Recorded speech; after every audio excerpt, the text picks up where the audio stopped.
Hello everyone. तो कैसे हैं आप सभी का स्वागत है बीपीएससी शिक्षक भर्ती परीक्षा के एक और नए वीडियो में। और दोस्तों, जैसा कि आप सभी को पता है, कल के पाठक यानी कि शिक्षा विभाग के द्वारा जो है यह जारी कर दिया गया है कि आपका रिजल्ट 10 अक्टूबर को जारी हो जाएगा। तो अब बात ये निकल कर आता है कि पीआरटी यानी कि 1 to 5 जो हैं आप सभी को कौन कौन से डॉक्यूमेंट जो है तैयार कर लेने हैं डॉक्यूमेंट वेरिफिकेशन से पहले, ठीक है। और साथ ही साथ आप सभी में से जो भी सीटेट या फिर डीएलएड अपीयरिंग है और उनका रिजल्ट आ चुका है, तो वो कौन कौन से एक्स्ट्रा डॉक्यूमेंट रखेंगे अपने साथ, जो कि आपको वहाँ डीवी के वक्त शो करना पड़ेगा। तो चलिए शुरू करते हैं इस वीडियो को। अगर वीडियो अच्छा लगे तो वीडियो को लाइक ज़रूर करना, अपने दोस्तों के बीच शेयर कर देना, और अगर चैनल पर नए आए होंगे आप तो चैनल को सब्सक्राइब करके बेल आइकन का बटन भी ज़रूर क्लिक कर देना, जिससे कि आपको क्या होगा कि सारे अपडेट आपको टाइम टू टाइम मिलते रहेंगे। तो चलिए सबसे पहले हम लोग बात करते हैं कि आपको कौन कौन से डॉक्यूमेंट जो है अपलोड करने हैं। तो इसके लिए आपको क्या करना होगा, सबसे पहले एक पेन और कॉपी अपने पास रख ले। क्या है, एक पेन और कॉपी अपने पास रख ले। ऐसा क्यों? क्योंकि जो डॉक्यूमेंट आपने इसमें अपलोड किया होगा, यानी कि आपको क्या करना होगा, आपको लॉगिन करना होगा। लॉगिन करने के बाद अपलोडेड जो डॉक्यूमेंट सेक्शन है, जो अपलोडेड डॉक्यूमेंट सेक्शन है, वहाँ पे आपको ये आना होगा, ठीक है। और जैसे ही आप अपलोडेड डॉक्यूमेंट सेक्शन में आ जाओगे तो जो भी डॉक्यूमेंट आपने अपलोड किया होगा वो तो आपका यहाँ शो होगा, ठीक है। तो आपको डीवी के लिए ये सारे डॉक्यूमेंट जो हैं तैयार करके रखने होंगे। अब इसमें एक बात ये भी सामने सबसे पहले निकल कर आता है कि डॉक्यूमेंट किस प्रकार रखने हैं। तो देखो, डॉक्यूमेंट जो है 3 फाइल बनेगा। क्या है, आपका 3 फाइल बनेगा। 3 फाइल में एक फ़ाइल जो है वो ओरिजिनल का फ़ाइल होगा। क्या होगा, एक ओरिजिनल का होगा, और 2 फाइल जो है वो एक फ़ोटोकॉपी दोनों का रहेगा। जो आपने ओरिजिनल में डाला होगा बस सेम टू सेम फ़ोटोकॉपी दोनों में रहेगा। बस आपको क्या करना है, अटेस्टेड करना है। और अटेस्टेड किससे? तो खुद से अटेस्टेड करके, और आपको अपना जो भी साइन है, जो भी आपका नाम है, आपको वहाँ नीचे साइन कर देना है, ठीक है। तो ये 3 फाइल आपका, एक ओरिजिनल का बनेगा और 2 आपके फ़ोटोकॉपी का फ़ाइल बनेगा। तो चलिए मैं अब आपको बताता हूँ कि आपको कॉपी पेन रखना है, ठीक है।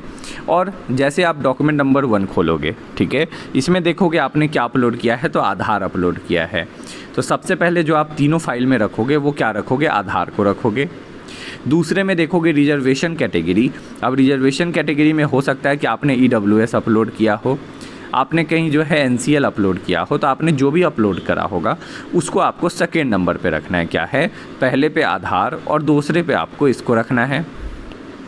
तीसरा रेसिडेंशियल जो आपका सर्टिफिकेट होगा वो तीसरे नंबर पे रेसिडेंशियल सर्टिफिकेट। चौथे पे इम्पॉर्टेंट है, क्यों? क्योंकि सीटेट पेपर 1 का बहुत सारे आप सभी में से स्टूडेंट हैं जिन्होंने मार्कशीट अपलोड किया है और कुछ लोगों ने जो है सर्टिफिकेट भी अपलोड किया है। तो अब उन दोनों में से क्या रखोगे? तो देखो, अगर आपने मार्कशीट अपलोड किया है तो आपको मार्कशीट रखना है, अगर आपने सर्टिफिकेट अपलोड किया है तो आपको सर्टिफिकेट रखना है, ठीक है। नेक्स्ट, डेट ऑफ बर्थ के लिए 10th का मार्कशीट किया हो तो मार्कशीट रखो, सर्टिफिकेट किया हो तो सर्टिफिकेट रखना। इसी प्रकार एजुकेशनल क्वालिफ़िकेशन 1 to 5 का, और बीएड या फिर जो भी आपने किया होगा डीएलएड, उसका डॉक्यूमेंट या सर्टिफिकेट वो जो है आपको इसमें रखना है। अब मैं ऐसा क्यों कह रहा, क्योंकि जो भी आपने अपलोड किया होगा, सबसे पहले जब आप वेरिफिकेशन के लिए जाओगे तो वहाँ कंप्यूटर ऑपरेटर जो आपका होगा, सीईओ होगा, कंप्यूटर ऑपरेटर, वो आपका इन सारे डॉक्यूमेंट को ही देखेगा जो भी आपने अपलोड करा है, ठीक है। जब ये सारे डॉक्यूमेंट आपके देख लेगा, जैसे मान लो आपने इसमें सर्टिफिकेट किया एजुकेशन क्वालिफ़िकेशन में, और डीएलएड में आपने क्या किया, मार्कशीट कर दिया, तो कोई बात नहीं है, वो आप दोनों वैसे के वैसे ले जाओ और दोनों को आप वहाँ शो करना, ठीक है। तो आपका जो फाइल बनेगा उसमें वही डॉक्यूमेंट रहेगा जो आपने इसमें अपलोड करा था, ठीक है। और एक फ़ाइल आप अलग से अपने पास रखोगे। क्या है, एक और फाइल आप अलग से अपने पास रखोगे जिसमें आपके इसके अलावा सारे डॉक्यूमेंट इसमें होने चाहिए। इसमें पेन लिखा है, पेन होना चाहिए, डीएल लिखा है, डीएल आपका होना चाहिए, और सबके एक एक फ़ोटोकॉपी या 2 फ़ोटोकॉपी आप अपने पास ज़रूर रखना। अगर वहाँ मांगा जाएगा इन सब में से कोई भी डॉक्यूमेंट तो आप उसका दे सको, ठीक है। रिजर्वेशन कैटेगरी रेसिडेंशियल में तो दिक्कत नहीं है, बट सीटेट पेपर 1 में जैसे मान लो आपने यहाँ किया था मार्कशीट अपलोड, तो अगर आपने यहाँ मार्कशीट अपलोड किया है तो एक डॉक्यूमेंट जो आप अलग से अपने पास रखोगे उसमें आप क्या करोगे, इसमें सर्टिफिकेट रख लोगे। क्या है, इसमें सर्टिफिकेट को रख लोगे, समझ गए। इसी प्रकार आपका डेट ऑफ बर्थ में भी करना है, एजुकेशन क्वालिफिकेशन और डीएलएड में भी यही काम करना है, ठीक है। और इन सारे डॉक्यूमेंट को अपने पास रखोगे, प्लस 2 फोटोकॉपी बिल्कुल रखना अपने पास। अगर इन सब में से कोई अगर मांगा जाए आपसे तो आपके पास होना तो चाहिए प्रोवाइड करने के लिए। सबसे बड़ा बात तो यही है, प्रोवाइड करने के लिए डॉक्यूमेंट होना तो चाहिए। तो आपके पास डॉक्यूमेंट रहेगा, जो भी मांगा जाएगा आप तुरंत निकाल कर दे दोगे। समझ गए? चलो, तो इस प्रकार करके फिर से मैं आपको क्लियर कर दे रहा हूँ कि आपको क्या क्या करना है। आप इसका स्क्रीनशॉट ले सकते हो 10th का, 12th ग्रेजुएशन, अगर आपने डीएलएड जो है डीएलएड ग्रेजुएशन से किया तो ग्रेजुएशन रख लो, नहीं तो 12th है तो 12th रख लो। DElEd CTET paper 1, caste residential, caste तो इसमें नहीं मांग रहा, और दूसरा आपका जो है क्रीमी लेयर या फिर जो भी आपका आरक्षण क्लेम करने का होगा, क्रीमी लेयर में आपका एनसीएल हो गया, ईडब्ल्यूएस हो गया। ये दोनों में से अगर आपका जो मांगे आपको वहाँ देना पड़ेगा। बट जो मैंने बताया आप बिल्कुल ध्यान रखना, 3 फाइल बनेगा, एक ओरिजिनल का जिसमें ये सारे डॉक्यूमेंट होंगे, दूसरा जो 2 और फाइल बनेगा उसमें सारे के फ़ोटोकॉपी रहेंगे, 2-2 अटेस्टेड किए हुए आपके खुद के सिग्नेचर से, और तीसरा एक और आप अपने पास रखोगे अलग से, जो कि वहाँ शो नहीं करोगे, उसमें वो सारे डॉक्यूमेंट होंगे जो कि आपने यहाँ अपलोड नहीं किए थे। जो भी आपने यहाँ अपलोड नहीं किए थे उसको आपको उसमें रखना है, ठीक है।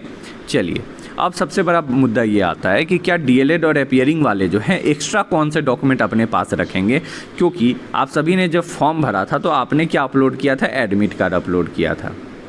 एडमिट कार्ड ही किया होगा आई होप, ठीक है।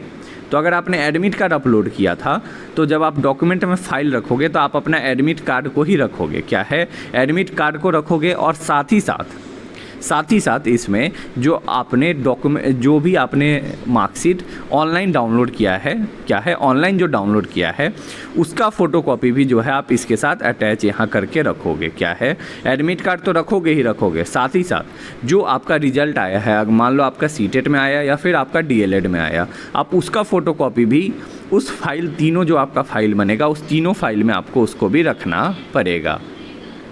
तीनों फाइल रखना पड़ेगा, क्योंकि वो वहाँ चेक करेंगे कि आप पास हुए या फिर फेल हुए सीटेट में, डीएलएड में पास हुए या फिर आप फेल हुए। इसीलिए जो है आपको ये तीनों फाइल के अंदर आपको फ़ोटोकॉपी विथ अटेस्टेड, क्या है, विथ अटेस्टेड आपको रखना होगा। अटेस्टेड किया हुआ फ़ोटोकॉपी आपको इसमें रख दोगे, आपको किसी प्रकार का कोई दिक्कत नहीं होने वाला, ठीक है। समझ गए? यानी कि एडमिट कार्ड रखना ही है और साथ ही साथ जो फ़ोटोकॉपी और अटेस्टेड डॉक्यूमेंट है उसको भी रख लेना है। बाकी इसके अलावा अगर आपको इस सारी बातों से संबंधित अगर कोई भी डाउट है, कोई भी परेशानी है, तो आप सबसे पहले या तो टेलीग्राम पे मैसेज कर सकते हो, दूसरा आप कमेंट कर सकते हो वीडियो में, मैं आपके कमेंट का रिप्लाई ज़रूर दूंगा, एकदम 100% श्योर रहना, ठीक है। और इसके अलावा आप जो है व्हाट्सएप चैनल को भी ज्वाइन कर सकते हो, वहाँ से भी मैं आपके रिप्लाई का प्रोवाइड ज़रूर करूँगा। सबसे आसानी आप मुझसे टेलीग्राम और कमेंट करके कनेक्ट हो सकते हो। कोई भी डाउट हो, डॉक्यूमेंट कौन से ले जाने हैं, नहीं ले जाने हैं, तो आप मुझे बिल्कुल कमेंट करें, बिल्कुल आप टेलीग्राम पे मैसेज करें, मैं आपका रिप्लाई ज़रूर देने वाला हूँ। बाकी अगर वीडियो यहाँ तक अच्छा लगा हो तो वीडियो को लाइक करना। और हाँ, आपको कौन कौन से डॉक्यूमेंट, इसमें एक और बात निकल कर आता है कि कौन कौन से डॉक्यूमेंट जो है आपको एफिडेविट किसका किसका बनवाना है, तो इसका मैं एक अलग से वीडियो लाऊंगा और उसमें आपको क्लियर कर दूंगा कि आपको कौन कौन से ऐसे डॉक्यूमेंट है जिसमें आप एफिडेविट बनवा कर आपको ले जाओगे तो आपका काम चल जाएगा। तो वीडियो अगर अच्छा लगा हो तो लाइक करें, अपने दोस्तों के भी शेयर कर दे, और अगर चैनल पे नए आए होंगे आप सभी तो चैनल को सब्सक्राइब करके बेल आइकन का बटन ज़रूर क्लिक करें, जिससे कि आपको सारे अपडेट टाइम टू टाइम मिलते रहेंगे। तो मिलते हैं नेक्स्ट वीडियो में। इस वीडियो को देखने के लिए थैंक यू, धन्यवाद।